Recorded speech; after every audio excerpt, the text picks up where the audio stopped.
Hello guys, कैसे हो आप सब। आपका स्वागत है इस नई स्टोरी में। यह कहानी काल्पनिक है। चैनल को सब्सक्राइब करें, वीडियो को शेयर करें। शुरू करते हैं। Chapter 1, unwanted child, aggressive Arth. Mumbai international school. School के कैंटीन में इस वक्त 10 साल का लड़का, एक 8 साल का लड़का, एक 7 साल की लड़की और एक 6 साल की लड़की चारों बैठकर लंच कर रहे थे। तभी वहां पर किसी की गुस्से भरी आवाज सुनाई दी, अक्षत। इस आवाज को सुनकर टेबल पर बैठा हुआ 10 साल का लड़का, जिसका नाम अक्षत सिंघानिया था, उसने पलट कर देखा तो कैंटीन के दरवाजे पर इस वक्त एक उसी की उम्र का लड़का, जो दिखने में काफी हद तक उसी की तरह दिख रहा था, गुस्से से खड़ा था। उसकी शर्ट पर सिलवटें पड़ी हुई थी और उसकी आंखें गुस्से से लाल नजर आ रही थी। दरवाजे पर खड़े लड़के को देखकर अक्षत के होठों के कोने टेढ़े हो गए। तभी वह लड़का गुस्से से दंदनाता हुआ कैंटीन के अंदर आया। कैंटीन के अंदर मौजूद सभी लोगों का ध्यान जैसे ही उस लड़के की तरफ गया, सबके चेहरे पर डर नजर आने लगा। कैंटीन में बैठे बाकी तीनों बच्चों ने एक दूसरे की तरफ देखा। सबसे छोटी लड़की ने डरते हुए कहा, अर्थ भाई इतने गुस्से में क्यों है? उस छोटी सी बच्ची के सवाल पर उसके बगल में बैठी उस 1 साल बड़ी बच्ची ने कहा, पता नहीं अनु। उसने इतना कहा ही था कि तब तक अर्थ उनके पास पहुंच चुका था। उसने गुस्से से अक्षत के पास आकर दांत पीसते हुए कहा, मेरे लैपटॉप की फाइल किसने डिलीट की थी? अर्थ के सवाल पर अक्षत ने मासूम सा चेहरा बनाते हुए कहा, यह तुम क्या कह रहे हो? अर्थ में ऐसा क्यों करूंगा? अक्षत ने इतना कहा ही था कि अर्थ ने एक जोरदार मुक्का उसके मुंह पर मार दिया। अक्षत जाकी कुर्सी पर बैठा हुआ था। अर्थ के मुक्का मारते ही वह मुंह के बल कुर्सी से नीचे गिर गया। यह देखकर बगल में बैठे हुए 8 साल के लड़के ने घबराते हुए कहा, अर्थ भाई आप यह क्या कर रहे हैं?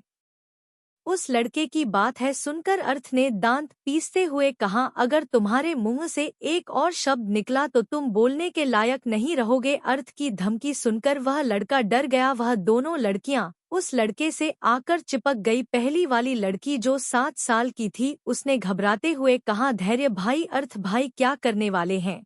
दूसरी वाली लड़की ने रोते हुए कहा, भाई मुझे डर लग रहा है, आज भाई इतने गुस्से में क्यों है? अपनी दोनों बहनों को डरते हुए देखकर उस लड़के ने, जिसका नाम धैर्य गया था, उसने उन दोनों की तरफ देखते हुए कहा, अनुधानी तुम दोनों डरो मत, मैं हूँ ना भाई, तुम्हें कुछ नहीं करेंगे। कहते हुए धैर्य भी डरा हुआ था, क्योंकि वह अपने अर्थ भाई का गुस्सा अच्छे से जानता था। बस उसे यह समझ नहीं आ रहा था कि उसके अर्थ भाई इस वक्त इतने गुस्से में क्यों है। अर्थ के मुक्का मारते ही अक्षत, जो मुंह बल नीचे गिर गया था, उसने गुस्से से अपना चेहरा ऊपर उठकर अर्थ की तरफ देखते हुए कहा, तुम्हारी हिम्मत कैसे हुई मुझे मारने की? समझते क्या हो खुद को? उसने इतना कहा ही था कि अर्थ ने उसके पास आकर एक और मुक्का उसके मुंह पर मारते हुए कहा था ना, मेरे रास्ते में मत आना, पर लगता है तुम्हें मरने की कुछ ज्यादा ही जल्दी है।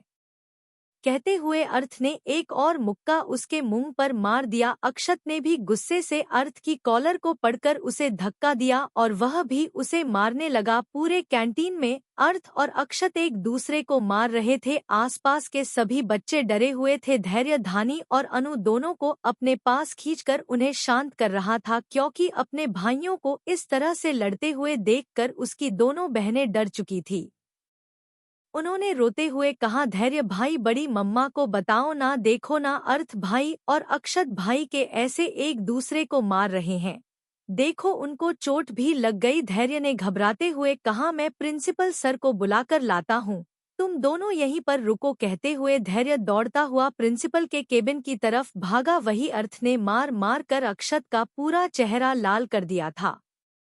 अक्षत के होठों से सर से खून निकल रहा था। अर्थ का गुस्सा अभी भी कम नहीं हुआ था। उसने अक्षत के बालों को पकड़कर दांत पीसते हुए कहा, जितनी नौटंकी करनी है कर लो, पर मेरे रास्ते में मत आया करो। कितनी बार कहा है, अपने अच्छे बनने का दिखावा बस घर वालों के सामने तक रखो, पर नहीं, तुम्हें दुनिया को दिखाना है कि तुम बेस्ट हो और मैं वर्स्ट। कहते हुए अर्थ ने अक्षत का सर दीवार पर दे मारा।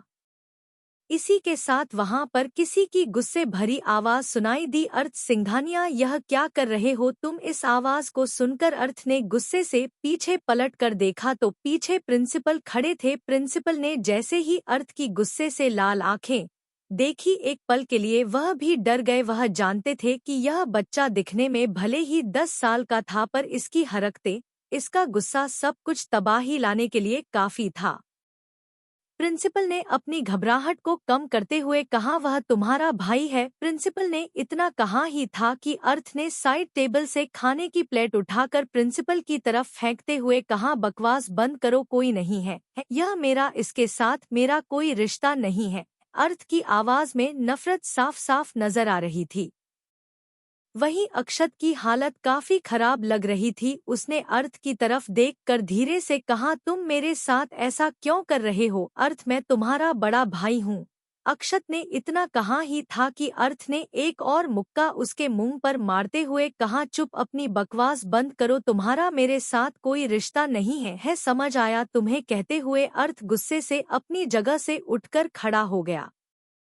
प्रिंसिपल ने अक्षत की तरफ देखा और घबराते हुए उसके पास आ गए। उन्होंने अक्षत को अपनी गोद में उठाते हुए कहा, तुम ठीक हो ना अक्षत बेटा। कहते हुए प्रिंसिपल उसे लेकर स्कूल की डिस्पेंसरी की तरफ भाग गए। अर्थ बस गुस्से से उन्हें जाते हुए देख रहा था। उसका ध्यान कुछ दूरी पर खड़े धैर्य, अनु और धानी पर गया, जो कि उसे देखकर काफी ज्यादा डरे हुए थे। उन तीनों को देखकर अर्थ की आंखें और भी ज्यादा सर्द हो गई। वह उन तीनों को घूरते हुए वहां से गुस्से से बाहर चला गया।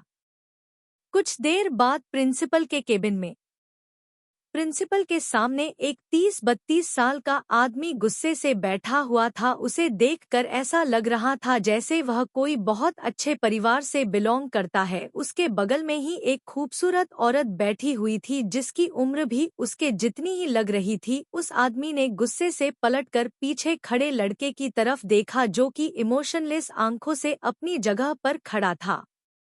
वह आदमी गुस्से से अपनी जगह पर उठकर खड़ा हो गया। उसने उस लड़के के पास आकर उसे कंधों से पकड़कर हिलाकर चिल्लाते हुए कहा, आखिर तुम चाहते क्या हो अर्थ? भाई है वह तुम्हारा, और क्या हालत कर दी है तुमने उसकी। अपने सामने खड़े आदमी की बात सुनकर अर्थ ने उसकी आंखों में आंखें डालकर देखते हुए कहा, वह मेरा कुछ नहीं लगता मिस्टर सिंघानिया, और आप भी कुछ नहीं लगते, हाथ हटाइए। अर्थ की बात सुनकर उस आदमी के चेहरे पर गुस्सा नजर आने लगा। उसकी पकड़ अर्थ के कंधों पर मजबूत हो गई। तभी पीछे से उस औरत ने उसके कंधे पर हाथ रखते हुए कहा, अर्जुन प्लीज। उस औरत की बात सुनकर वह आदमी, जिसका नाम अर्जुन सिंघानिया था, उसके हाथ अर्थ के कंधों पर ढीले पड़ गए। उसने गुस्से से पीछे पलटकर उस औरत की तरफ देखते हुए कहा, आरती देखो यह लड़का कितना बदतमीज हो गया है, अपने बाप को मिस्टर सिंघानिया बोलता है, अपने भाई को कुत्तों की तरह मारता है, फिर भी इसके चेहरे पर गिल्ट का नामोनिशान नजर नहीं आ रहा है। पता नहीं क्या गलती हो गई इसकी परवरिश में, जो यह ऐसा बन गया है। अर्जुन सिंघानिया की बात सुनकर उसकी पत्नी आरती ने आंसू भरी आंखों से अपने छोटे बेटे अर्थ की तरफ देखा, जिसने उसके बड़े बेटे अक्षत को बहुत बुरे तरीके से मारा था। आरती अर्थ के पास जाने ही वाली थी कि अक्षत, जो कुछ दूरी पर सोफे पर बैठा हुआ था, उसने दर्द से करहाते हुए कहा, मॉम। अक्षत की आवाज सुनकर आरती अर्थ की तरफ जाने की जगह पर अक्षत की तरफ चली गई। अर्थ सब कुछ अपनी सर्द आंखों से देख रहा था, उसे जैसे कोई फर्क नहीं पड़ रहा था। प्रिंसिपल ने अर्जुन सिंघानिया की तरफ देखते हुए कहा, मिस्टर सिंघानिया, आपका छोटा बेटा बहुत ज्यादा एग्रेसिव है। गुस्सा आने पर वह किसी को भी मारने से पहले एक बार नहीं सोचता। पिछली बार इसने एक लड़के का सर फोड़ा था। आप जानते हैं कि आपका नाम की वजह से उसके पेरेंट्स ने एक्शन नहीं लिया था। प्लीज आप अपने बेटे को समझाइए, सिर्फ 10 साल का है वह, और हरकतें आप समझ गए होंगे। कहते हुए प्रिंसिपल चुप हो गए। अर्थ अपनी लाल आंखों से गुस्से से प्रिंसिपल को घूर रहा था। उसकी आंखें देखकर एक पल के लिए प्रिंसिपल भी डर कर चुप हो गए। उन्होंने अपना चेहरा दूसरी तरफ फेरते हुए कहा, मिस्टर सिंघानिया, अगर ऐसा ही चलता रहा तो हमें इस स्कूल से निकलना होगा, क्योंकि इसकी वजह से हर रोज स्कूल में कोई ना कोई तमाशा होता रहता है। प्रिंसिपल की बात सुनकर अर्जुन सिंघानिया ने गुस्से से प्रिंसिपल को घूरते हुए कहा, लगता है आप भूल रहे थे कि स्कूल का ट्रस्टी मैं हूँ। अर्जुन सिंघानिया की इनडायरेक्ट बात को कि अगली बार से वह उनके बेटे को स्कूल से निकलने की धमकी ना दे तो ही बेहतर होगा प्रिंसिपल अच्छे से समझ गए। उन्होंने चुपचाप अपना सर हिला दिया। अर्थ अभी भी अपनी जगह पर खड़ा होकर इमोशनलेस आंखों से अर्जुन सिंघानिया को देख रहा था। अर्जुन सिंघानिया ने पलटकर देखा तो उनकी वाइफ आरती सिंघानिया उनके बड़े बेटे अक्षत के पास बैठकर उसकी चोटों को देखकर रो रही थी। वही अक्षत भी उनके सीने पर सर रखकर धीरे धीरे कुछ बोल रहा था। उन्होंने एक नज़र अर्थ की तरफ देखा जिसके माथे पर हल्की चोट लगी हुई थी। वह गहरी सांस लेकर अर्थ के पास आ गए। उन्होंने उसकी चोट देखने के लिए अपना हाथ आगे बढ़ाया ही था कि अर्थ 2 कदम पीछे हट गया। उसने सर्द आवाज में कहा, मुझे आपकी झूठी हमदर्दी की कोई जरूरत नहीं है। अपने प्यारे बेटे पर ध्यान दीजिए, बहुत चोट लगी है, उसे दर्द हो रहा होगा। कहते हुए अर्थ तेज कदमों से वहां से चला गया। अर्जुन सिंघानिया लाचारी भरी नजरों से अर्थ की तरफ देखने लगे। पीछे से आरती सिंघानिया ने रोते हुए कहा, आखिर अर्थ हमारे साथ ऐसे बर्ताव क्यों करता है जैसे हम उसके सौतेली माँ बाप हैं। कहते हुए उनकी आंखों से आंसू निकल रहे थे। कहने को तो अर्थ और अक्षत दोनों ट्विंस थे। दोनों के बीच में सिर्फ 15 मिनट का फर्क था, पर दोनों के बर्ताव में, दोनों के नेचर में जमीन आसमान का फर्क था। जहां पर ट्विंस भाइयों के बीच में गहरा प्यार होता था, इन दोनों के बीच में प्यार तो दूर की बात, नफरत भी इतनी ज्यादा थी कि यह दोनों एक पल के लिए भी एक दूसरे को बर्दाश्त नहीं कर सकते थे।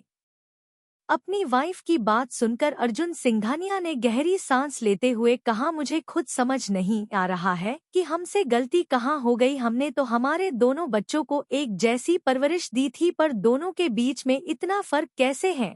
तुम यहीं पर रुको, मैं अभी उसे देख कर आता हूँ, पता नहीं कहाँ चला गया। कहते हुए अर्जुन सिंघानिया बाहर जाने ही वाले थे कि तभी अक्षत ने दर्द भरी आवाज में कहा, डैडी मुझे बहुत दर्द हो रहा है।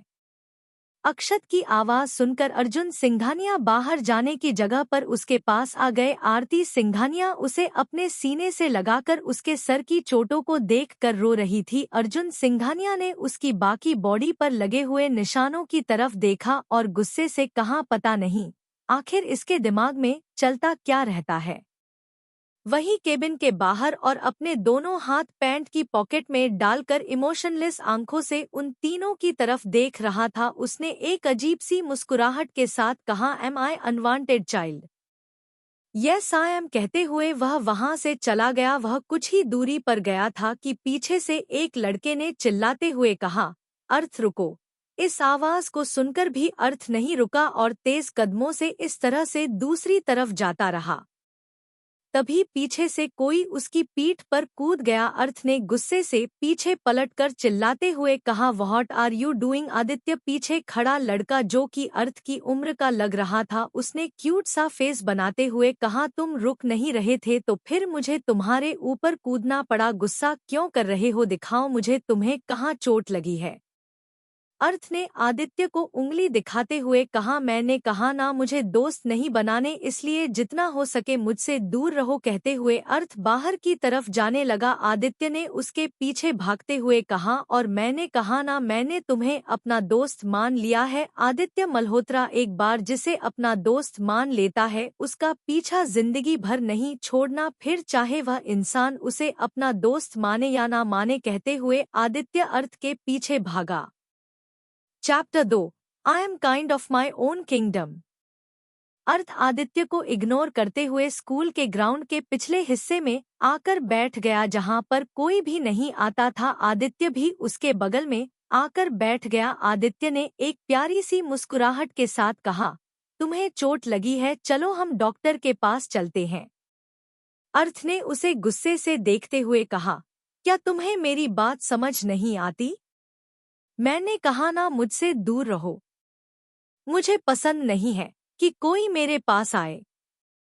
आदित्य ने अर्थ की बात सुनकर मासूम सा चेहरा बनाते हुए कहा, प्लीज मुझसे दोस्ती कर लो ना। पिछले 2 महीने से मैं तुम्हारे आगे पीछे घूम रहा हूँ, मुझे तुमसे दोस्ती करनी है। मैंने आज तक तुम्हारे जैसा लड़का कभी नहीं देखा। तुम कितने अमेजिंग हो, प्लीज मुझे अपने जैसा बना दो। सब बोलते हैं कि मैं बहुत डरपोक हूँ, मुझे तुम्हारे जैसा बनना है, प्लीज प्लीज मुझसे दोस्ती कर लो ना। कहते हुए आदित्य मासूम से बच्चे की तरह लग रहा था। अर्थ ने उसे घूरते हुए कहा, मेरे जैसे बदतमीज के साथ दोस्ती करके तुम्हें कुछ नहीं मिलेगा। कहते हुए अर्थ शून्य में निहारने लगा। आदित्य ने उसके गले में अपने दोनों बाहें डालते हुए कहा, कोई बात नहीं, तुम बदतमीज हो कैसे भी हो, आई डोंट केयर, मुझे बस तुम्हारा दोस्त बनना है, प्लीज मेरे दोस्त बन जाओ। आदित्य की बात सुनकर अर्थ ने उसे घूर कर देखा पर कुछ नहीं कहा।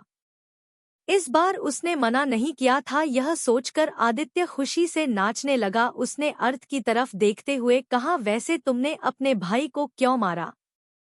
आदित्य ने इतना कहा ही था कि अर्थ ने गुस्से से उसकी तरफ देखकर दांत पीसते हुए कहा, गेट लॉस्ट। आदित्य ने डरते हुए कहा, अरे मैंने ऐसा क्या पूछ लिया? सब कहते हैं कि तुम दोनों भाई एक दूसरे से बहुत नफरत करते हो। अर्थ में जैसे ही यह सुनो उसने गुस्से से आदित्य की गर्दन को दबाते हुए कहा, वह मेरा भाई नहीं है, उससे मेरा कोई रिश्ता नहीं है, समझ आया? इसलिए अगली बार से मेरे सामने उसे मेरा भाई मत कहना। कहते हुए अर्थ ने गुस्से से आदित्य की गर्दन को छोड़ दिया। अर्थ ने काफी मजबूती से आदित्य की गर्दन को पकड़ा हुआ था, जिस वजह से आदित्य को ऐसा लगा जैसे वह मर ही जाएगा। उसने गहरी गहरी सांस से लेते हुए कहा, ओके ओके, मैं अगली बार से उसे तुम्हारा भाई नहीं कहूंगा, पर प्लीज इस तरह से गर्दन मत दबाना। अभी तो तुमसे दोस्ती की है, तुम इतनी जल्दी अपने इकलौते दोस्त की जान ले लोगे? आदित्य की बात सुनकर अर्थ ने कुछ नहीं कहा। दूसरी तरफ अर्जुन और आरती दोनों अक्षत के साथ थे। आरती ने अर्जुन की तरफ देखते हुए कहा, अर्जुन एक बार जाकर देख लीजिए ना, अर्थ कहाँ गया है, उसे भी चोट लगी है।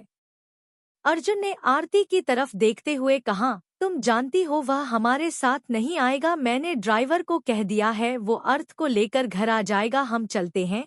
अर्जुन की बात सुनकर आरती सिंघानिया ने अक्षत की तरफ देखते हुए कहा, एक काम कीजिए, आप अक्षत को लेकर चले जाइए, मैं अर्थ के साथ आती हूँ।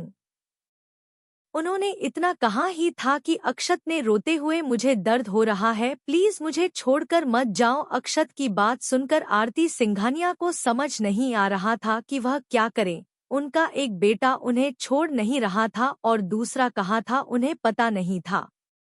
अर्जुन ने आरती की तरफ देखते हुए कहा, आरती अक्षत को ज्यादा चोट लगी है, उसे तुम्हारी जरूरत है और अर्थ तुम्हें अपने पास नहीं आने देगा, इसलिए बेहतर यही होगा कि तुम हमारे साथ चलो। आखिर में अर्जुन की बात मानकर आरती ने भी अपना सर हिला दिया और कुछ ही देर में तीनों गाड़ी में बैठकर सिंघानिया मेंशन की तरफ निकल गए। वहीं गार्डन के पिछले हिस्से में आदित्य लगातार अर्थ से बात करने की कोशिश कर रहा था, पर अर्थ चुपचाप बैठकर एक डायरेक्शन में देख रहा था। तभी पीछे से किसी ने कहा, अर्थ बाबा घर चलिए। अर्थ ने पीछे पलटकर देखा तो पीछे सिंघानिया मेंशन का बूढ़ा नौकर रामू खड़ा था।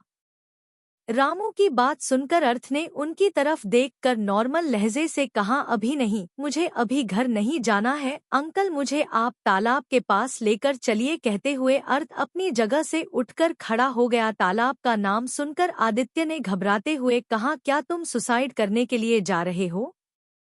आदित्य की बात सुनकर अर्थ ने घूर कर उसे देखा। आदित्य ने मासूम सा चेहरा बनाते हुए कहा, मुझे तुम्हारी फिक्र है, तुम मेरे नए दोस्त होना और इस स्कूल के इकलौते दोस्त। मैं सच में तुम्हारे अलावा किसी को दोस्त नहीं बनाऊंगा, तुम्हें पसंद नहीं है ना कि कोई तुम्हारे आसपास आए।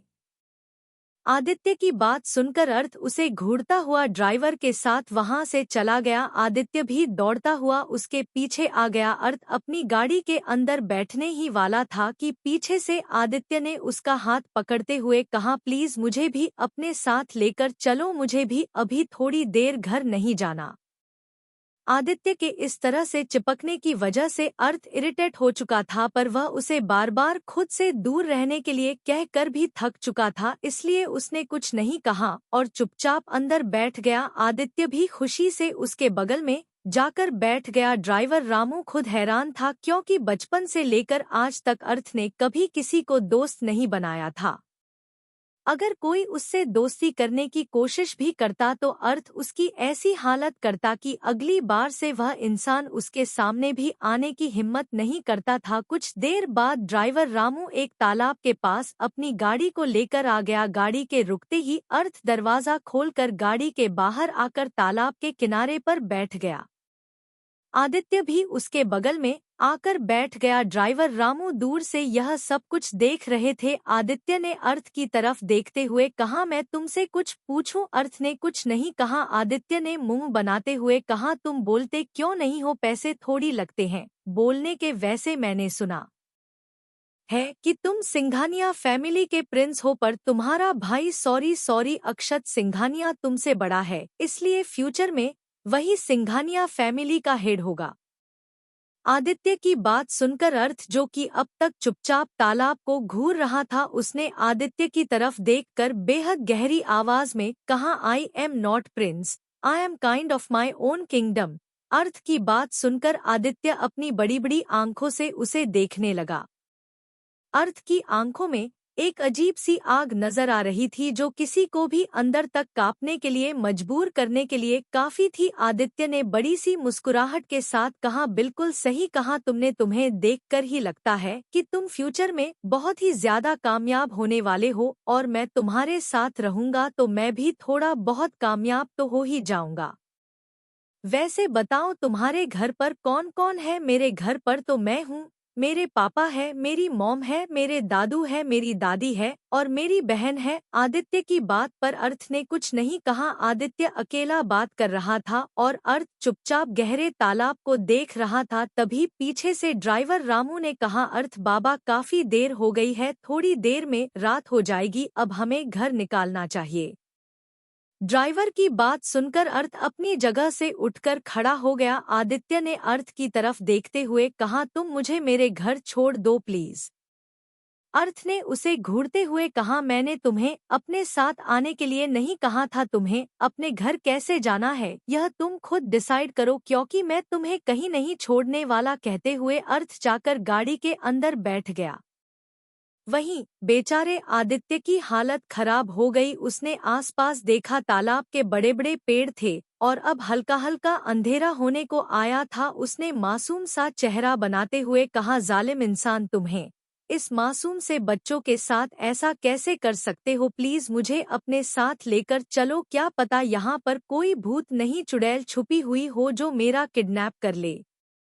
आदित्य की बातों को इग्नोर करके अर्थ गाड़ी के अंदर जाकर बैठ गया। ड्राइवर रामू ने एक नज़र अर्थ की तरफ देखा। उन्हें समझ नहीं आ रहा था कि अर्थ क्या सच में इस लड़के को यहाँ पर छोड़कर जाना चाहता है। वह खुद से कुछ कह भी नहीं सकते थे क्योंकि वह अर्थ के गुस्से से वाकिफ थे।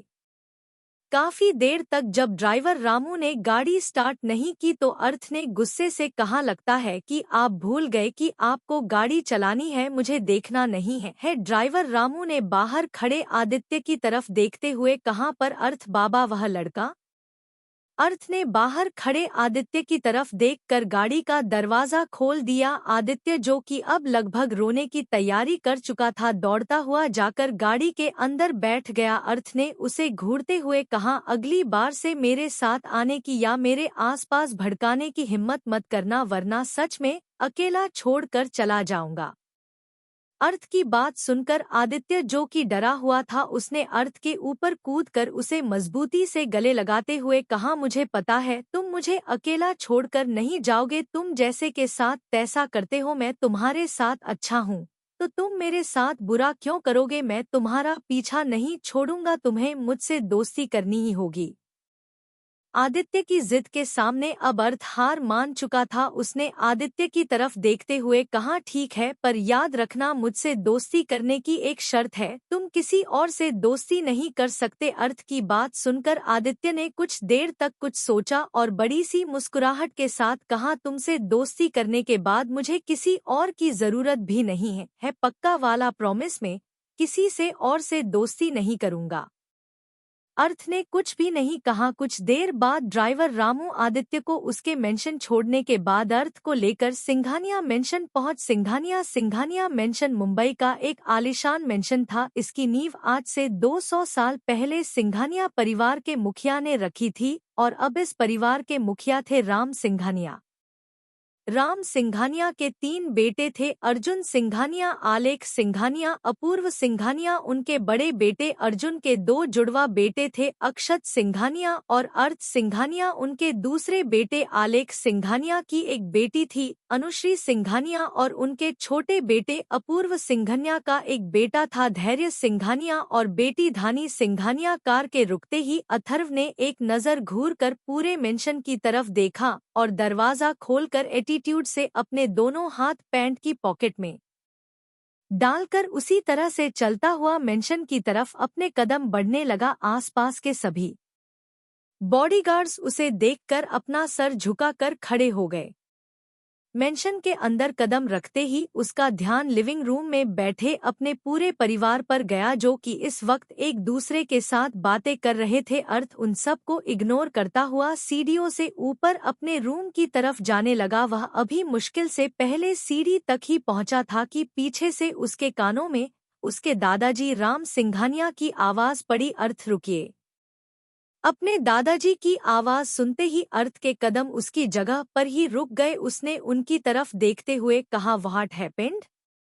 राम सिंघानिया ने अर्थ की तरफ देखा। उसके चेहरे पर अभी भी चोट के निशान नजर आ रहे थे, जिन्हें देखकर वह अपनी जगह से उठकर खड़े हो गए। उनकी उम्र 60 साल थी। राम जी अर्थ के पास आकर खड़े हो गए। उन्होंने प्यार से उसका चेहरा अपने हाथ में भरते हुए कहा, आपको दर्द हो रहा है?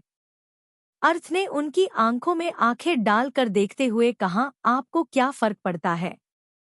राम जी ने प्यार से कहा, पोते हैं आप हमारे, आपकी चोट से हमें फर्क क्यों नहीं पड़ेगा? राम जी की बात सुनकर अर्थ ने टेढ़ी मुस्कुराहट के साथ कहा, रियली दादाजी, मुझे तो लगा कि आपको सिर्फ अपने प्यारे पोते अक्षत की चोट से फर्क पड़ता है। जरा जाकर देख लीजिए अपने प्यारे पोते को, कहीं बेचारा रो ना रहा हो।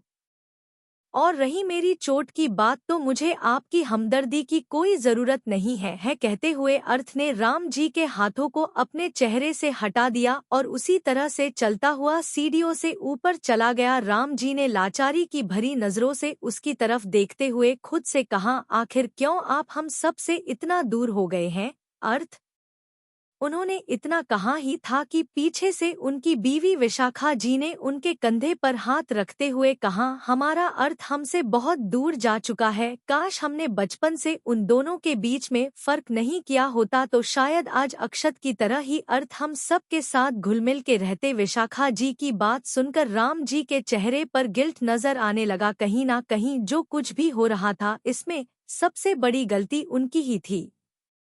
वहीं अर्थ तेज कदमों से चलता हुआ सेकंड फ्लोर पर आ गया। वह कॉरिडोर से कॉर्नर में बने एक रूम की तरफ अपने कदम बढ़ने लगा। अभी वह वहां से गुजर ही रहा था कि एक रूम के अंदर से उसे अक्षत की आवाज सुनाई दी, मॉम, मैंने अर्थ से कुछ नहीं कहा था, पता नहीं वह बेफिजूल में मुझे क्यों मार रहा था। मैं तो उससे बहुत प्यार करता हूँ, वह तो मेरा छोटा भाई है मॉम, पर वह मुझसे नफरत क्यों करता है? अक्षत की बात सुनकर अर्थ के कदम उसकी जगह पर ही रुक गए। उसने गुस्से से अपने हाथ की मुट्ठी बंद कर दरवाजे की तरफ देखा और तेज कदमों से वहां से अपने रूम के अंदर आ गया। अर्थ का रूम अंदर से बेहद अजीब था। ग्रे और ब्लैक डेकोरेशन से डेकोरेट किया गया यह रूम काफी नेगेटिव वाइब्स देता था।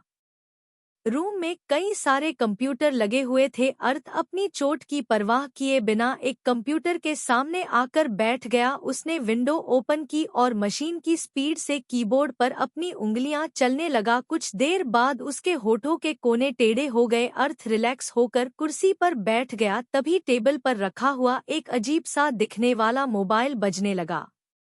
अर्थ ने देखा तो उसे पर डीजे नाम फ्लैश हो रहा था, जिसे देखकर उसने कॉल उठाते हुए कहा, मिशन कंप्लीट। दूसरी तरफ से उस इंसान ने हंसते हुए कहा, oh my god my boy, you are amazing, I am 100% sure बड़े होने के बाद तुम इस दुनिया पर राज करने वाले हो। राज डीजे की बात है? सुनकर अर्थ ने कंप्यूटर की स्क्रीन को देखते हुए कहा, yes I will make my own kingdom. Chapter 3 अर्थ का गुस्सा एक्सीडेंट। अर्थ की बात सुनकर दूसरी तरफ से डीजे ने हंसते हुए कहा, बिल्कुल तुम अपना खुद का किंगडम बनाओगे, तुम्हें सिंघानिया नाम की जरूरत नहीं पड़ेगी अपने नाम के पीछे, यह तुम्हारे डीजे का तुम पर यकीन है। डीजे की बात सुनकर अर्थ ने अपनी आंखों को बंद करते हुए कहा, मुझे सिंघानिया से कोई मतलब नहीं है। अर्थ की आवाज में बेहद नफरत झलक रही थी। दूसरी तरफ से डीजे ने हंसते हुए कहा, वह सब छोड़ो, मुझे बताओ नेक्स्ट टारगेट तुम कब तक कंप्लीट करोगे। अर्थ ने लैपटॉप की तरफ देखते हुए कहा, उनका सिक्योरिटी सिस्टम बहुत ज्यादा स्ट्रांग है, उसे तोड़ने में मुझे कम से कम 3 दिन लगेंगे। अर्थ की बात सुनकर डीजे ने परेशानी भरी आवाज में कहा, पर हमारे पास 3 दिन का वक्त नहीं है। अगर हो सके तो तुम यह काम 2 दिन के अंदर अंदर करो, क्योंकि उसके बाद मुझे दुबई के लिए निकलना है। डीजे की बात पर अर्थ ने लैपटॉप की स्क्रीन को घूरते हुए कहा, okay I will tree, but मैं गारंटी नहीं दे सकता। अर्थ की बात सुनकर डीजे ने मुस्कुराते हुए कहा, मुझे पता है तुम कर लोगे, इनफैक्ट तुम एक ही दिन में कर लोगे, यह मेरा तुम पर यकीन है।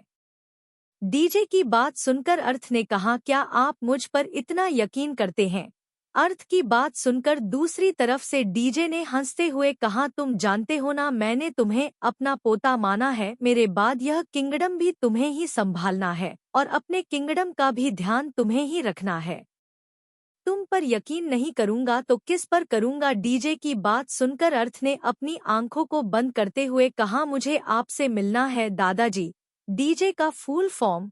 अर्थ के मुंह से दादाजी सुनकर डीजे ने हंसते हुए कहा, तो फाइनली तुमने मुझे दादाजी कह ही दिया, मुझे तो लगा था कि वह राम सिंघानिया बूढ़ा ही लकी है जो तुम उसे दादाजी कहते हो, पर अब मैं प्राउड के साथ कह सकता हूँ कि मैं भी लकी हूँ।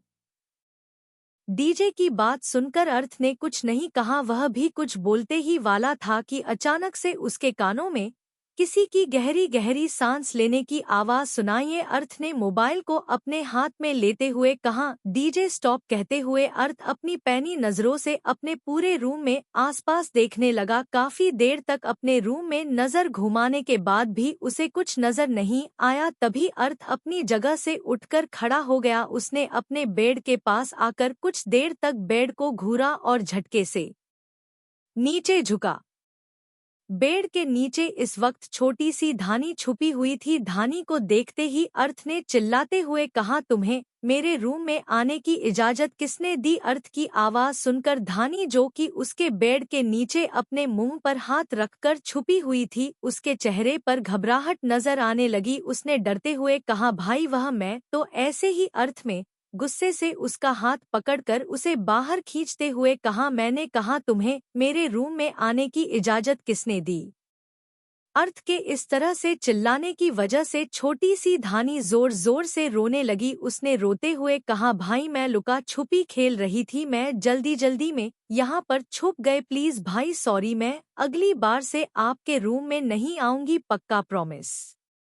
धानी की बात सुनकर अर्थ ने गुस्से से धानी की नाजुक से कलाई को मजबूती से पकड़ते हुए कहा, अगली बार में यह नौबत ही नहीं आने दूंगा। कहते हुए अर्थ ने अपना मोबाइल साइड में रखा और धानी के छोटे से हाथ को पकड़कर उसे खींचता हुआ अपने रूम के बाहर आ गया। धानी अर्थ के मजबूती से पकड़ने की वजह से जोर जोर से रो रही थी, पर अर्थ को जैसे उसके रोने से कोई फर्क ही नहीं पड़ रहा था। उसने बाहर आकर धानी को अपने रूम के बाहर निकालकर चिल्लाते हुए कहा, अगली बार से अगर यह मेरे रूम में आई तो मैं इसकी टांगें तोड़ दूंगा। अर्थ के चिल्लाने की आवाज सुनकर बगल के रूम में आरती जी, जो कि अक्षत को अपने हाथों से खाना खिला रही थी, वह दौड़ते हुए बाहर आ गई। उनका ध्यान धानी पर गया, जो कि दीवार से सट कर फूट फूट कर रो रही थी। धानी को देखकर आरती जी जल्दी से दौड़ते हुए उसके पास आ गई। उन्होंने धानी को अपने सीने से लगाते हुए कहा, धानी बच्चा क्या हुआ। धानी ने रोते हुए कहा, भाई बहुत बुरे हैं, बहुत बुरे, उन्होंने मुझे मारा देखो। कहते हुए वह अपनी कलाई को दिखाने लगी। धनी की कलाई पर लाल निशान बन चुके थे, क्योंकि अर्थ ने उसकी कलाई को काफी मजबूती से पकड़ा हुआ था।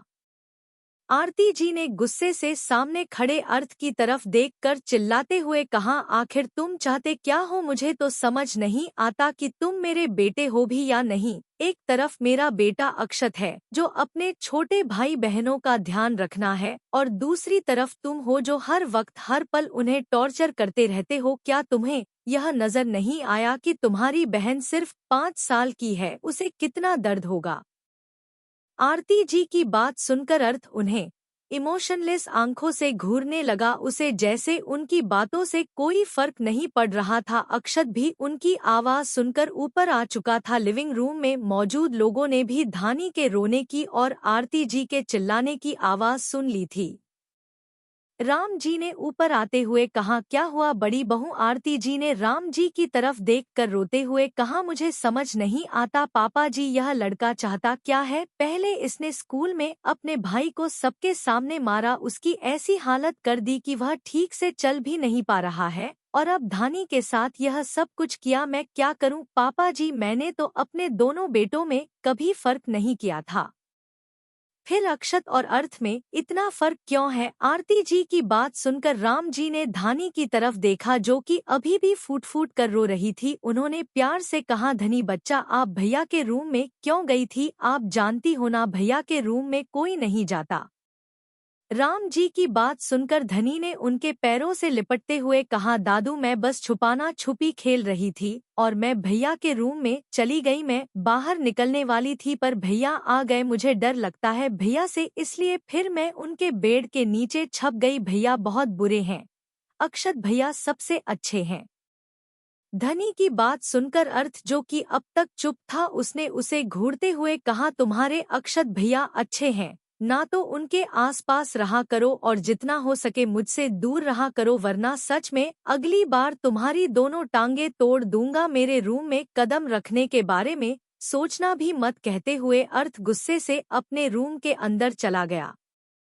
पीछे से धनी की मॉम ईशा की जो कि घर की छोटी बहू थी, उन्होंने गुस्से से कहा, दीदी आपका बेटा एक नंबर का बदतमीज है, क्या हालत कर दी है मेरी छोटी सी बच्ची की? कहते हुए ईशा जी ने धानी को अपनी गोद में उठा लिया। धनी ने रोते हुए कहा, अर्थ भैया बहुत बुरे, धनी कभी उनसे बात नहीं करेगी।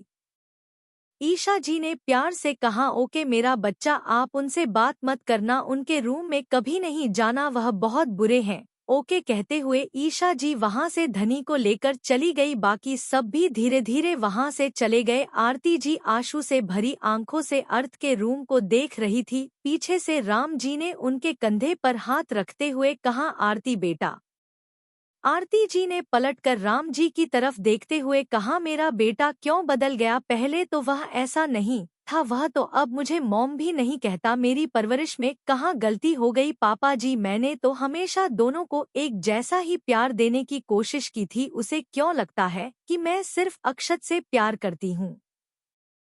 आरती जी की बात सुनकर राम जी ने प्यार से उन्हें समझाते हुए कहा, आरती बेटा आप तो जानती है ना, यह सब कुछ उसी दिन शुरू हो गया था जब हमने अक्षत को परिवार का अगला वारिस घोषित किया था। काश हमने उसे दिन अर्थ के बारे में एक बार सोचा होगा। सिर्फ 15 ही मिनट का तो फर्क है दोनों में, फिर भी हमने काबिलियत की जगह उम्र को तराजू दिया। तब से पता नहीं क्या हो गया है, अर्थ को छोटी छोटी बातों पर गुस्सा करता रहता है, पर हमें हमारे फैसले पर कोई पछतावा नहीं है। अक्षत ही हमारे परिवार को आगे बढ़ा सकता है, वह हर सिचुएशन का सामना करना अच्छे से जानते हैं, और अर्थ सिर्फ गुस्सा करना। राम जी की बात सुनकर आरती जी ने कुछ नहीं कहा। तभी पीछे से अक्षत ने प्यार से कहा, मोम प्लीज रोना बंद कीजिए, अर्थ आज नहीं तो कल समझ जाएगा कि वह गलत कर रहा है। कहते हुए अक्षत ने आरती जी के पास आकर उनके आंसू साफ किया। अक्षत को देखकर राम जी ने मुस्कुराते हुए कहा, यही है हमारा समझदार बच्चा, कभी कोई शिकायत का मौका नहीं दिया आपने हमें आप पर प्राउड फील होता है बेटा। राम जी की बात सुनकर अक्षत ने प्यारी सी मुस्कुराहट के साथ कहा, थैंक यू दादाजी। वैसे क्या आपने अपनी दवाई ली? राम जी ने मुस्कुराते हुए कहा, लेने के लिए जा रहे हैं बेटा। कुछ देर बाद वह तीनों भी वहां से चले गए। अगली सुबह सुबह के 9:30 बजे अर्थ इस वक्त मेंशन के सामने खड़ा था। ड्राइवर उसकी गाड़ी लेने के लिए गया था, तभी बाहर से अक्षत दौड़ता हुआ अर्थ के पास आया। उसने अर्थ की तरफ देखकर प्यार से कहा, अर्थ क्या आज मैं तुम्हारे साथ तुम्हारी गाड़ी में आ जाऊं? वह क्या है ना, आज मेरे ड्राइवर अंकल की तबीयत खराब है, वह कार नहीं चला पाएंगे। अक्षत का हाथ अपने कंधे पर देखकर अर्थ ने गुस्से से उसे खुद से दूर धक्का देते हुए कहा, मुझसे दूर रहा करो और तुम्हें जहां जाना है अपने आप जाओ, मेरी गाड़ी में या मेरे आसपास रहने के बारे में सोचना भी मत। अर्थ की बात सुनकर अक्षत ने मासूम सा चेहरा बनाते हुए कहा, अर्थ प्लीज मुझे स्कूल के लिए देर हो जाएगी, आज हमारा असाइनमेंट सबमिट करना है। दूसरा कोई ड्राइवर भी यहाँ पर नहीं है और पापा चाचू सब लोग ऑफिस जा चुके हैं। अक्षत की बात को इग्नोर करके अर्थ ड्राइवर के आने का इंतजार करने लगा। तभी ड्राइवर रामू ने अर्थ की तरफ देखते हुए कहा, चलिए बाबा। अर्थ जाकर चुपचाप गाड़ी की पिछली सीट पर बैठ गया। तभी अक्षत ने चिल्लाते हुए कहा, दादी माँ देखिए ना, अर्थ मुझे अपने साथ नहीं लेकर जा रहा है, मेरे ड्राइवर की तबीयत खराब है, मुझे स्कूल जाने में देर हो जाएगी। विशाखा जी जो कि अभी अभी बाहर आई थी, अक्षत की बात सुनकर उन्होंने गाड़ी के अंदर बैठे अर्थ की तरफ देखते हुए कहा, और प्लीज बेटा आज के दिन बस अक्षत को अपने साथ आने दो, घर पर कोई और नहीं है जो ऐसे स्कूल छोड़ सके, प्लीज अपनी दादी माँ के लिए। अर्थ घर पर सिर्फ विशाखा जी की बात मानता था। उसने गुस्से से घूर कर अक्षत की तरफ देखा और कुछ नहीं कहा, उसकी चुप्पी ही उसकी हाँ थी।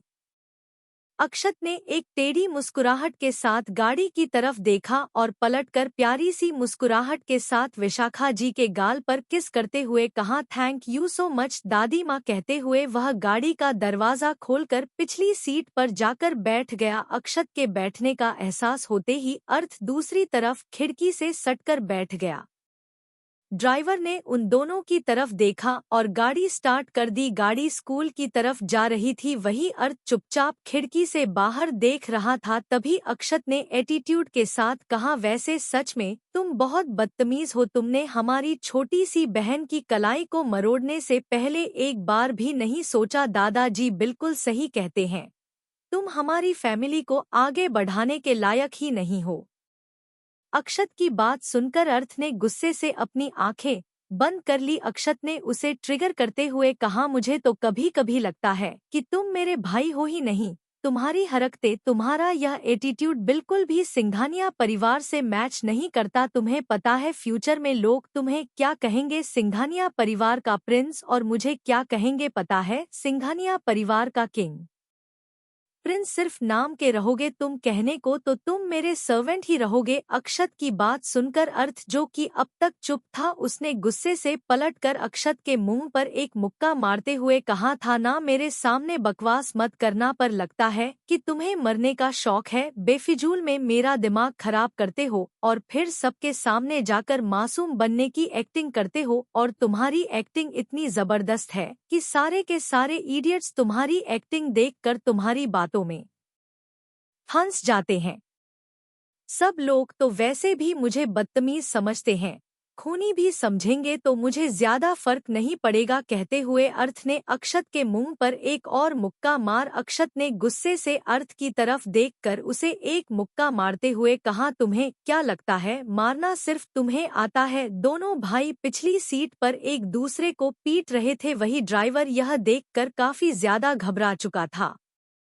ड्राइवर ने पीछे पलटकर डरते हुए कहा, छोटे बाबा, बड़े बाबा, प्लीज ऐसा मत कीजिए। ड्राइवर की बात सुनकर अक्षत ने गुस्से से अपनी बैग उठाकर ड्राइवर के मुंह पर मारते हुए कहा, तू हमें बताएगा 2 कौड़ी के नौकर की हमें क्या करना है? अक्षत की स्कूल बैग ड्राइवर के मुंह पर लगता ही ड्राइवर का हाथ स्टीयरिंग व्हील से छूट गया और गाड़ी का बैलेंस बिगड़ने लगा। अक्षत और अर्थ दोनों एक दूसरे को मार रहे थे, वह भी एक दूसरे के ऊपर गिर गए, पर अभी भी उन्होंने लड़ना बंद नहीं किया था।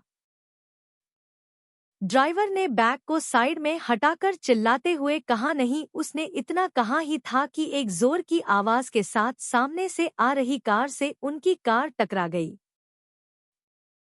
Chapter 4 car blast. बेबी आंखें खोलो।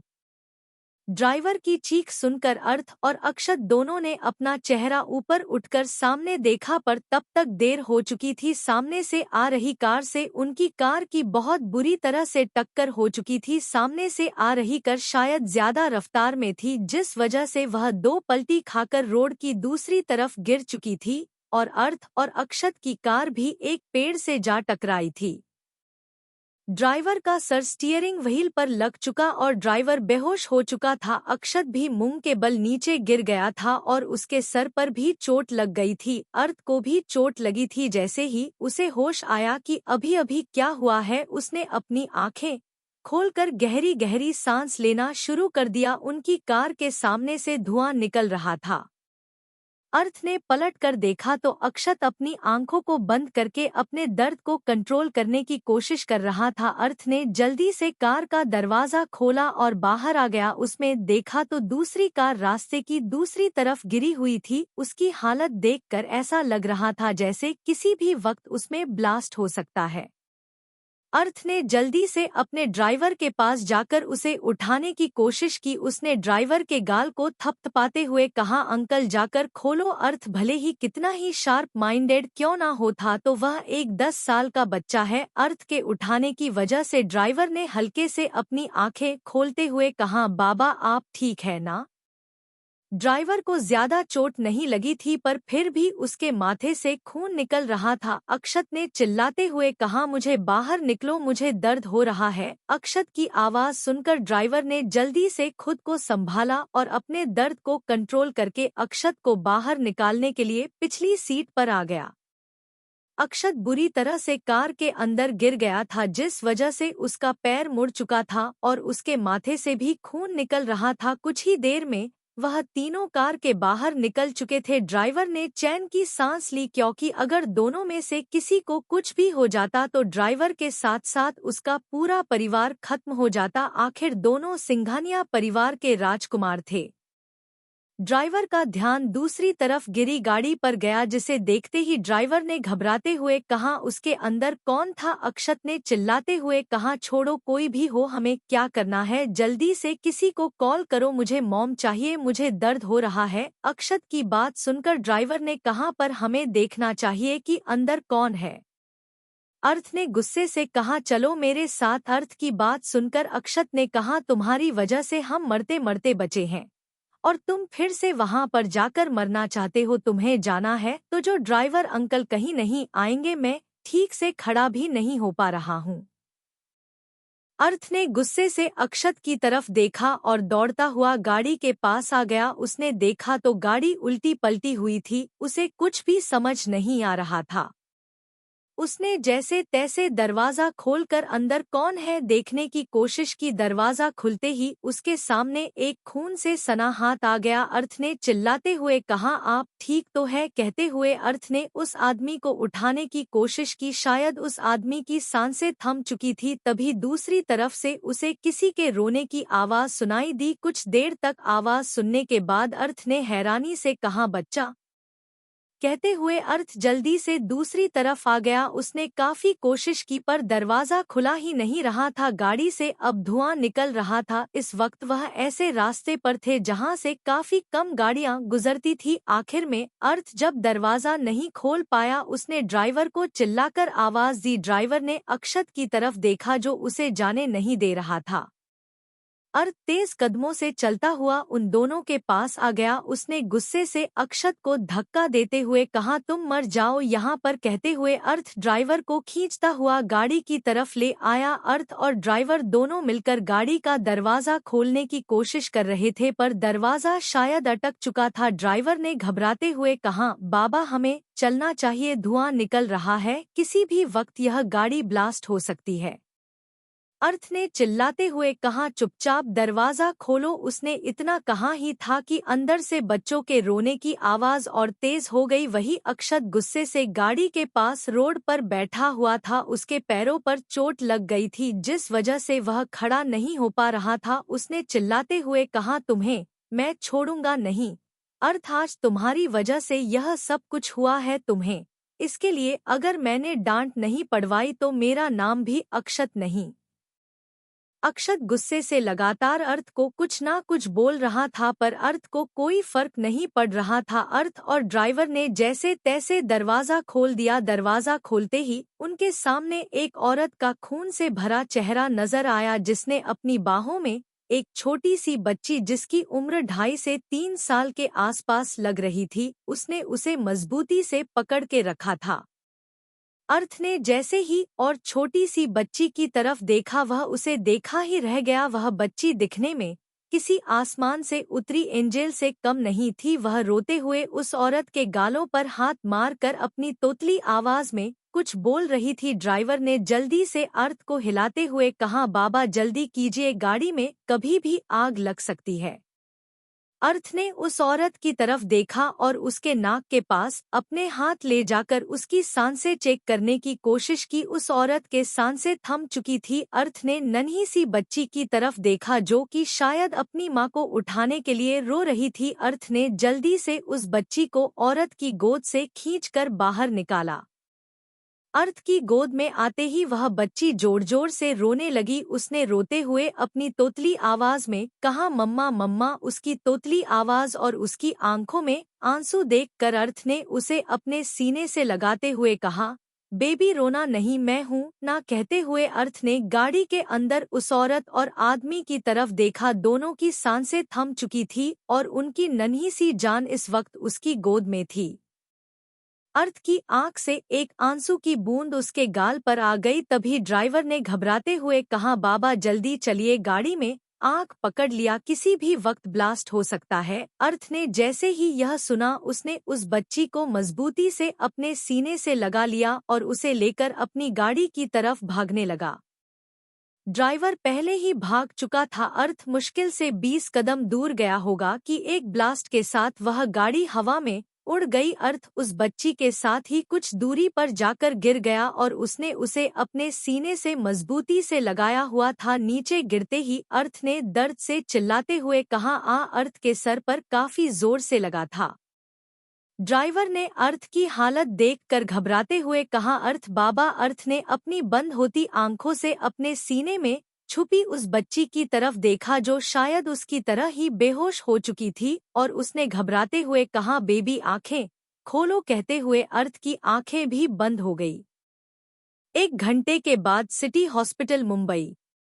अर्जुन सिंघानिया आरती सिंघानिया दौड़ते हुए कॉरिडोर से वार्ड की तरफ आ रहे थे। उनके चेहरे पर घबराहट नजर आ रही थी। अर्जुन सिंघानिया ने ड्राइवर के पास आकर उसे कॉलर से पकड़कर चिल्लाते हुए कहा, मेरे बेटे कहाँ हैं? ड्राइवर ने घबराते हुए कहा, सर वह अक्षत सर यहाँ पर है। और उसने इतना कहा ही था कि अर्जुन सिंघानिया उसके आगे की बात सुने बिना अक्षत के वार्ड की तरफ दौड़ते हुए चले गए।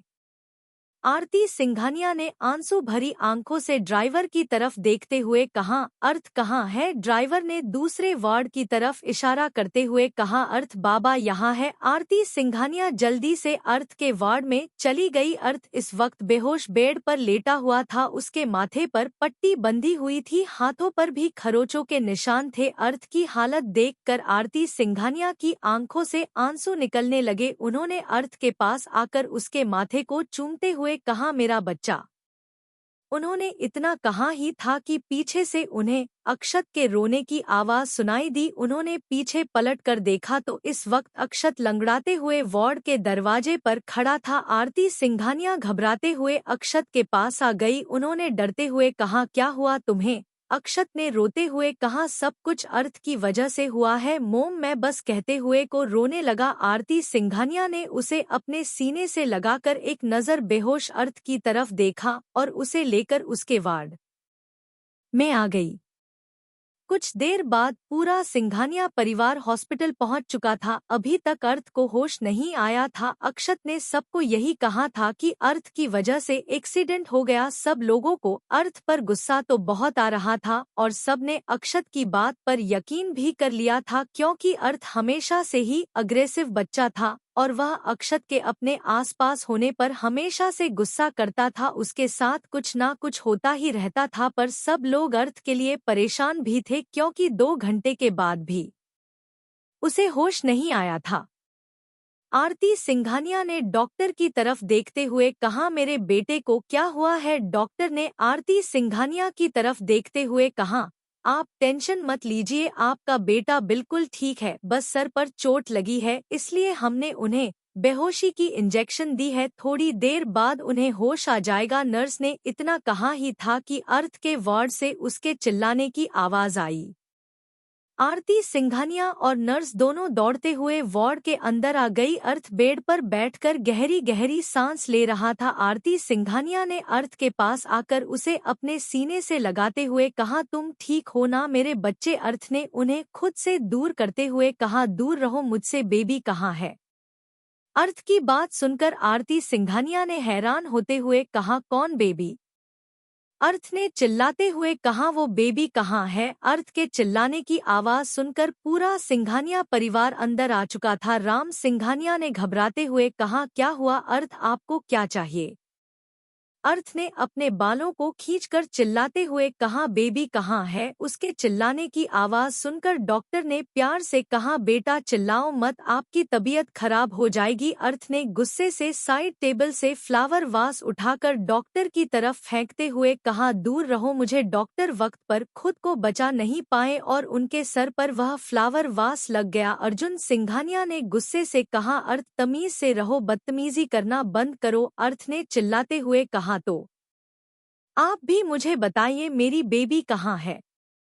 अर्थ की बात का मतलब किसी को समझ नहीं आ रहा था। तभी अर्थ ने चिल्लाते हुए कहा, ड्राइवर को बुलाइए। अर्थ की बात सुनकर वह ड्राइवर जो कार चला रहा था वह आ गया, उसके माथे पर भी पट्टी बंधी हुई थी। अर्थ ने चिल्लाते हुए कहा, वह बच्ची कहाँ है? अर्थ की बात सुनकर ड्राइवर ने घबराते हुए कहा, कौन सी बच्ची बाबा? अर्थ ने गुस्से से चिल्लाते हुए कहा, वही बच्ची जिसके पेरेंट्स का एक्सीडेंट हमारी कार से हुआ है, कहाँ है वह? अर्थ की बात सुनकर सभी लोग हैरानी से उसकी तरफ देखने लगे। ड्राइवर ने घबराते हुए कहा, उसे तो पुलिस वाले अपने साथ लेकर चले गए। ड्राइवर की बात सुनकर अर्थ ने चिल्लाते हुए कहा, तुमसे किसने कहा था कि तुम उसे किसी और को दो? मुझे अभी के अभी उसे लाकर दो। अर्थ की बात सुनकर आरती सिंघानिया ने प्यार से कहा, बेटा शांत हो जाओ, और वह बच्ची जिसकी थी उसके पास चली गई होगी, तुम क्यों इसके बारे में पूछ रहे हो? अर्थ ने आरती सिंघानिया की बात को इग्नोर करके गुस्से से कहा, मैंने कहा मुझे वह बच्ची लाकर दो। अर्थ को इस तरह से चिल्लाते हुए देखकर अर्जुन सिंघानिया ने चिल्लाते हुए कहा, बहुत हो गई तुम्हारी बदतमीजी, हम कुछ बोलते नहीं हैं, तो क्या तुम हमेशा इसका फायदा उठाओगे? चुपचाप आराम करो और ठीक होने के बाद घर चलो। वह बच्ची कौन थी, कहाँ गई, इससे तुम्हें कोई मतलब नहीं होना चाहिए। अर्जुन सिंघानिया की बात सुनकर अर्थ ने गुस्से से चिल्लाते हुए कहा, मुझे उसे लाकर दो। कहते हुए उसने साइड टेबल पर रखा हुआ नाइफ उठाकर अपने हथेली पर रखते हुए कहा, अगर मेरी बात नहीं मानी तो मैं सच में अपनी हथेली काट लूंगा। अर्थ की बात सुनकर सिंघानिया परिवार के लोग डरी हुई नजरों से उसकी तरफ देखने लगे। अर्जुन सिंघानिया ने एक गुस्से से कहा, पागलपन बंद करो अर्थ, तुम छोटे बच्चे नहीं हो। अर्जुन सिंघानिया की बात सुनकर अर्थ ने चिल्लाते हुए कहा, इसलिए मुझे मेरी बेबी लाकर दीजिए वरना मैं सच में यह पागलपन करूंगा। अर्थ की बात सुनकर सिंघानिया परिवार के लोगों को समझ नहीं आ रहा था कि एक अजनबी बच्ची जिसे वह जानता भी नहीं है उसके लिए अर्थ ऐसी हरकत क्यों कर रहा है, जबकि आज तक उसे कभी भी किसी के साथ इमोशनल अटैचमेंट नहीं थी। चैप्टर 5, अर्थ की बाहों में ख्वाहिश। Don't cry baby. अर्थ की हरकत देखकर पूरा सिंघानिया परिवार सदमे में जा चुका था। अर्जुन सिंघानिया भले ही अर्थ पर कितना ही गुस्सा क्यों ना करें, पर वह अर्थ से बहुत प्यार करते थे। आरती सिंघानिया ने रोते हुए कहा, इसे जो चाहिए वह लाकर दीजिए, मेरे बेटे को कुछ नहीं होना चाहिए। अर्जुन सिंघानिया ने अपने गुस्से को कंट्रोल करते हुए कहा, ओके तुम यह पागलपन करना बंद करो, मैं अभी पता लगाता हूँ कि वह लड़की कहाँ है। कहते हुए अर्जुन सिंघानिया ने ड्राइवर की तरफ देखा। ड्राइवर ने घबराते हुए कहा, सर उसे तो पुलिस वाले अपने साथ लेकर चले गए, शायद वह पुलिस स्टेशन में होगी, उसके पेरेंट्स की ऑन द स्पॉट डेथ हो गई थी। ड्राइवर की बात सुनकर अर्जुन सिंघानिया ने अर्थ की तरफ देखते हुए कहा, तुम यहीं पर रुको, मैं अभी उसे पुलिस स्टेशन लेने के लिए जा रहा हूँ। अर्थ ने कहा, नहीं, मैं भी आपके साथ आ रहा हूँ, मुझे अपने साथ लेकर चलिए। अर्जुन सिंघानिया ने गुस्से से कहा, अर्थ तुम्हारी तबीयत ठीक नहीं है यहीं पर आराम करो। अर्थ ने भी गुस्से से कहा, मैंने कहा ना मुझे उसके पास जाना है, मतलब जाना है, मुझे अपने साथ लेकर चलिए। आखिर में अर्जुन सिंघानिया को अर्थ की जिद के सामने हार माननी पड़ी। उन्होंने अर्थ के पास आकर उसकी तरफ देखते हुए कहा, अगर तुम आना चाहते हो तो तुम्हें मेरी गोद में आना होगा। अर्थ ने गुस्से से अपना चेहरा फेरते हुए कहा, मैं छोटा बच्चा नहीं हूँ, मुझे चलना आता है, मैं चल सकता हूँ। अर्जुन सिंघानिया ने हंसते हुए कहा, तुम छोटे बच्चे नहीं हो, यह मैं भी जानता हूँ, पर तुम्हें इस वक्त चोट लगी है। बोलो, अगर तुम मेरी गोद में आना चाहते हो तभी मैं तुम्हें अपने साथ लेकर जाऊंगा, वरना नहीं।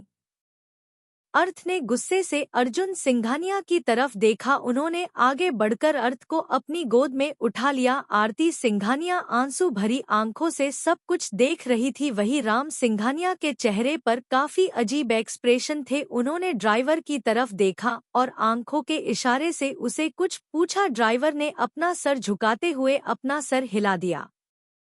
कुछ ही देर में अर्जुन सिंघानिया अर्थ को लेकर अपनी गाड़ी में बैठकर पुलिस स्टेशन के लिए निकल चुके थे। अर्थ चुपचाप खिड़की की तरफ से रख कर बैठा हुआ था। अर्जुन सिंघानिया ने अर्थ के चेहरे की तरफ देखा और धीरे से कहा कि तुम्हें दर्द हो रहा है। अर्थ ने उनके सवाल पर कुछ नहीं कहा। इस वक्त उसका दिल बहुत बेचैन हो रहा था। उसे उस छोटी सी बच्ची का मासूम सा चेहरा, उसकी तोतली आवाज में मामा मामा कहना, सब कुछ घूम रहा था।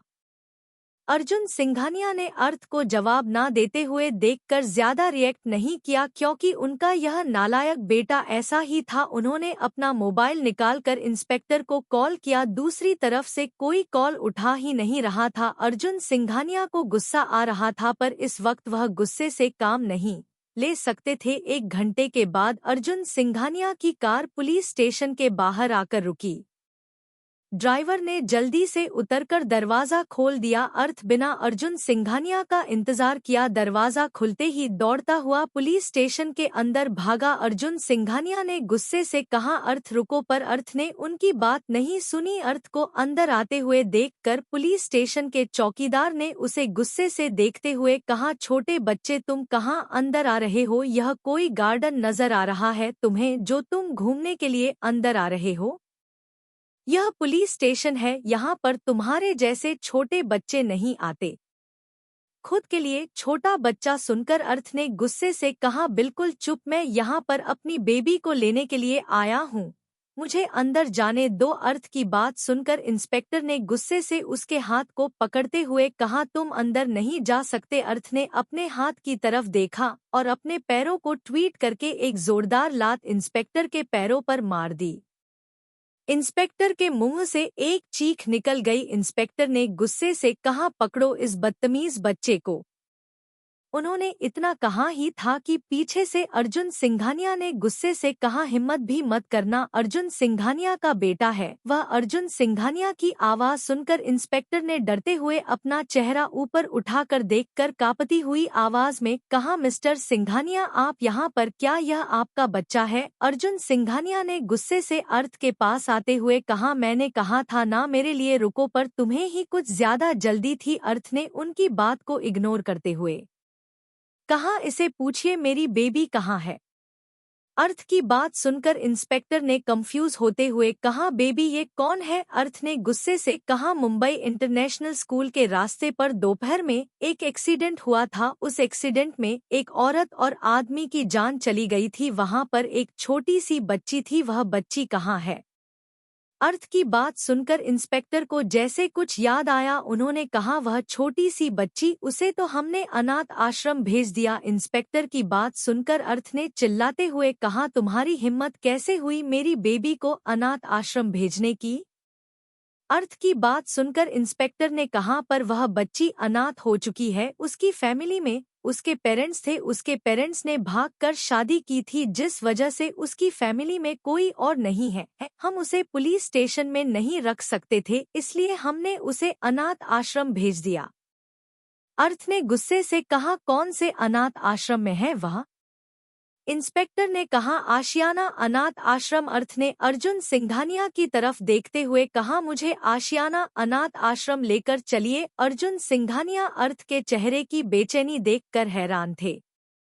अर्थ को आज से पहले उन्होंने गुस्से के अलावा कोई भी इमोशन एक्सप्रेस करते हुए नहीं देखा था। ना वह कभी हंसता था, ना कभी वह रोता था, वह सिर्फ गुस्सा करता था। अर्जुन सिंघानिया को कुछ ना बोलते हुए देखकर अर्थ ने उनके हाथ को हिलाकर चिल्लाते हुए कहा, मैंने कहा मुझे अनाथ आश्रम लेकर चलिए। अर्जुन सिंघानिया जैसे होश में वापस आए, उन्होंने अर्थ की तरफ देखा और उसका हाथ पकड़कर चुपचाप गाड़ी की तरफ अपने कदम बढ़ने लगे। उन्होंने अपने बेटे के चेहरे की तरफ देखा, उनका बेटा आज उन्हें बेचैन दिख रहा था। उन्होंने खुद से कहा, एक अजनबी लड़की जिसे यह जानता भी नहीं है उसके लिए यह इतना पागल क्यों हो रहा है? भगवान, आखिर चल क्या रहा है? यह सब कुछ कहते हुए अर्जुन सिंघानिया अर्थ को लेकर गाड़ी के अंदर आकर बैठ गए। अर्थ बेचैनी सी गाड़ी से बाहर देख रहा था। उसने अपनी आंखें बंद की। उसकी आंखों के सामने बार बार उस छोटी सी बच्ची का रोता हुआ चेहरा घूम रहा था। उसने धीरे से कहा, आई एम सॉरी बेबी, मैं तुम्हारे पास आ रहा हूँ। मैं तुम्हें कुछ नहीं होने दूंगा। अर्जुन सिंघानिया अर्थ के चेहरे की तरफ ही देख रहे थे। वह कुछ कहना चाहते थे पर वह जानते थे कि उन्हें अपने सवाल के बदले जवाब नहीं मिलने वाला है। करीब 1 घंटे के बाद अर्जुन सिंघानिया की गाड़ी मुंबई के बाहर बने आशियाना अनाथ आश्रम के सामने आकर रुकी। यह अनाथ आश्रम सिंघानिया परिवार के ट्रस्ट के अंदर ही आता था। अर्जुन सिंघानिया को देखते ही गेट पर मौजूद गार्ड ने सलाम करते हुए कहा, अर्जुन साहब। अर्जुन सिंघानिया ने गार्ड की तरफ देखते हुए कहा, कुछ जरूरी काम था? कहते हुए उन्होंने देखा तो अर्थ गाड़ी का दरवाजा खोलकर दौड़ता हुआ अनाथ आश्रम के अंदर चला गया था। सिंघानिया परिवार हमेशा से ही गरीबों को कई सारी चीज डोनेट करता था और यहाँ पर हर साल हर किसी के जन्मदिन पर कपड़े और काफी कुछ बांटा जाता था, पर अर्थ आज से पहले कभी भी यहाँ पर नहीं आया था। अर्जुन सिंघानिया भी दरवाजा खोलकर अंदर आ गए। अर्थ तेजी से दौड़ता हुआ अनाथ आश्रम के अंदर आ गया, जहां पर छोटे से लेकर बड़े बच्चों तक एक दूसरे के साथ मस्ती कर रहे थे। अर्थ बेचैनी से चारों तरफ सिर्फ उस छोटी सी बच्ची को ढूंढ रहा था। काफी देर तक सभी बच्चों में उसे तलाश करने के बाद भी अर्थ को वह नजर नहीं आई। उसने चिल्लाते हुए कहा, मेरी बेबी कहाँ है? पीछे से अर्जुन सिंघानिया ने अर्थ के पास जाते हुए कहा, तुम शांत हो जाओ, वह यही कही होगी, मैं पूछता हूँ, पर तुम अपने अग्रेशन को कम करो। हर जगह गुस्सा दिखाना जरूरी नहीं होता। अर्जुन की बात सुनकर अर्थ ने कुछ नहीं कहा, वह बस बेचैनी से सभी बच्चों में उस छोटी सी बच्ची को ढूंढ रहा था। तभी एक औरत अर्जुन सिंघानिया के सामने आ गई। उसने अपने दोनों हाथ जोड़ते हुए कहा, अर्जुन साहब, आप यहाँ पर? यह अनाथ आश्रम की केयरटेकर थी, इनका नाम करुणा जी था। करुणा जी की बात सुनकर अर्जुन ने कहा, करुणा, क्या आज यहाँ पर कोई छोटी बच्ची आई है? अर्जुन सिंघानिया की बात सुनकर करुणा जी ने कुछ सोचते हुए कहा, हाँ, आज यहाँ पर 3 छोटी बच्ची आई है। आप कौन सी वाली बच्चों की बात कर रहे हैं? अर्थ, जो कि अब तक चुप था, उसने बेचैनी से कहा। उसकी नीली आंखें थी, उसका छोटा सा चेहरा दिया, वह बिल्कुल एंजल की तरह ब्यूटीफुल थी। कहाँ है वह? अर्थ की बात सुनकर करुणा जी ने कुछ सोचते हुए कहा, अच्छा, वह बच्ची, वह तो बहुत रो रही है, पता नहीं क्या हुआ है। हम काफी देर से उसे चुप करने की कोशिश कर रहे हैं पर वह चुप ही नहीं हो रही है। उसकी उम्र शायद 2.5 से 3 साल के पास है। करुणा जी की बात सुनकर अर्थ ने उनके हाथ को पकड़कर खींचते हुए कहा, कहाँ है वह? मुझे उसके पास लेकर चाहिए। करुणा जी ने हैरानी से अर्थ की तरफ देखा। अर्थ ने चिल्लाते हुए कहा कि आपको सुनाई नहीं देता? मैंने कहा मुझे उसके पास लेकर चलिए। अर्जुन जी ने कहा, लेकर चलिए, यह मेरा छोटा बेटा है। करुणा जी ने जैसे ही यह सुना उन्होंने कहा, जी अर्जुन सर। कहते हुए करुणा जी अर्थ और अर्जुन को लेकर अनाथ आश्रम के एक रूम में आ गई, जहां पर एक बच्ची जोर जोर से रो रही थी और एक केयर टेकर जिसकी उम्र 25 से 26 साल के आसपास होगी गुस्से से उसे घूर रही थी। उस लड़की ने उस बच्ची के गाल पर एक चांटा मारते हुए कहा, कितनी देर से चुप करा रही हूँ पर तू है कि चुप होने का नाम ही नहीं। ले रही, गला फाड़ फाड़ कर पूरा अनाथ आश्रम सर पर उठा लिया है तूने। उस लड़की के चांटा मारते ही वह छोटी सी बच्ची और जोर जोर से रोने लगी। अर्थ, जो कि अभी अभी दरवाजे पर पहुंचा था, जैसे ही उसने यह देखा उसका चेहरा गुस्से से लाल हो गया। वह तेज कदमों से चलता हुआ अंदर आ गया। उसने उस छोटी सी बच्ची को झटके से अपने सीने से लगाते हुए कहा, बेबी डोनट क्राई में आ गया हूँ। अर्थ को अपने पास देखकर वह बच्ची अपनी नीली नीली आंसू भरी आंखों से उसे देखते हुए तोतली आवाज में कुछ बोलने की कोशिश करने लगी, मम्मा मम्मा ताहिए। अर्थ ने उसे अपने सीने से लगाते हुए कहा, डोनट क्राई, मैं तुम्हें बहुत सारी चॉकलेट दूंगा, रोना बंद करो। अर्थ की बात सुनकर वह बच्ची उसके सीने में अपना छोटा सा चेहरा छुपा कर सी सकते लगी। वही करुणा जी यह देखकर हैरान थी, क्योंकि इस बच्ची को यहाँ पर आकर 2.5 घंटे से ज्यादा का वक्त हो चुका था, पर यह लड़की चुप होने का नाम ही नहीं ले रही थी। करुणा जी खुद परेशान हो गई थी। उन्होंने उस लड़की की तरफ देखा, उन्होंने भी उस छोटी सी बच्ची को मारते हुए देख लिया था। उन्होंने गुस्से से कहा, छवि, यहाँ पर तुम्हें बच्चों का ध्यान रखने के लिए रखा गया है, उनके साथ इस तरह से बर्ताव करने के लिए नहीं। क्या तुम्हें नजर नहीं आता वह बच्ची कितनी छोटी है? छवि ने अपना चेहरा झुकते हुए कहा, मैं तो बस उसे चुप कर रही थी, यह लड़की रो रही थी इसलिए मुझे थोड़ा गुस्सा आ गया। उसने इतना कहा ही था कि अर्थ ने उस छोटी सी बच्ची को खुद से दूर करके पलटकर उसे लड़की की तरफ देखते हुए कहा, तुम्हारी हिम्मत कैसे हुई मेरी बेबी को मारने की? कहते हुए उसके बालों को पकड़कर खींच लिया। अर्जुन सिंघानिया ने जैसे ही यह देखा, उन्होंने गुस्से से कहा, अर्थ, यह क्या कर रहे हो तुम? अर्थ ने अर्जुन सिंघानिया की तरफ देखते हुए कहा, इसे अभी के अभी यहाँ से निकालिए वरना मैं इसे छोड़ूंगा नहीं।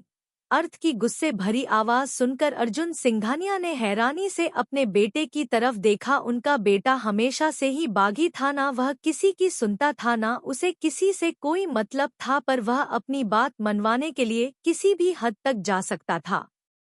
अर्जुन सिंघानिया ने गुस्से से अपनी आंखों को बंद करते हुए कहा, करुणा जी, आप इस लड़की को अभी के अभी यहाँ से निकाल दीजिए। छवि ने रोते हुए कहा, प्लीज ऐसा मत कीजिए, मैं अगली बार से ऐसा कभी नहीं करूँगी। अर्जुन सिंघानिया कुछ कहते इससे पहले ही अर्थ ने कहा, चुपचाप यहाँ से निकल जाओ वरना चलने लायक नहीं रहोगी। अर्थ की आवाज में एक अजीब सा गुस्सा था, जिसे महसूस करके छवि चुपचाप डर के मारे चुप हो गई। तभी वह बच्ची, जो कि अर्थ के दूर करने की वजह से चुपचाप थी और जोर जोर से रोने लगी। अर्थ ने उसे अपनी गोद में उठाकर प्यार से उसे अपने सीने से लगाते हुए कहा, मैं आ गया हूँ ना बेबी, डोंटी क्राई, क्या तुम्हें भूख लगी है? अर्थ की बात सुनकर वह बच्ची अर्थ के चेहरे को देखने लगी। उसने अपनी छोटी छोटी उंगलियों से अर्थ के गालों को टच करते हुए कहा, ख्वा ही शको बुबू तहिए। उस बच्ची के टूटे फूटे शब्द समझकर अर्थ में साइड में रखी हुई दूध की बोतल उठाकर उसके मुंह में डाल दी। वह बच्ची भी चुपचाप अर्थ के हाथ से दूध पीने लगी। उसने अपना सर अर्थ के सीने पर रखा हुआ था और अर्थ उसके सर पर हाथ फेरते हुए उसे दूध पिला रहा था। करुणा जी और अर्जुन सिंघानिया हैरानी से यह सब कुछ देख रहे थे। नेक्स्ट एपिसोड्स के लिए बने रहे स्टोरी वाला बॉक्स पर।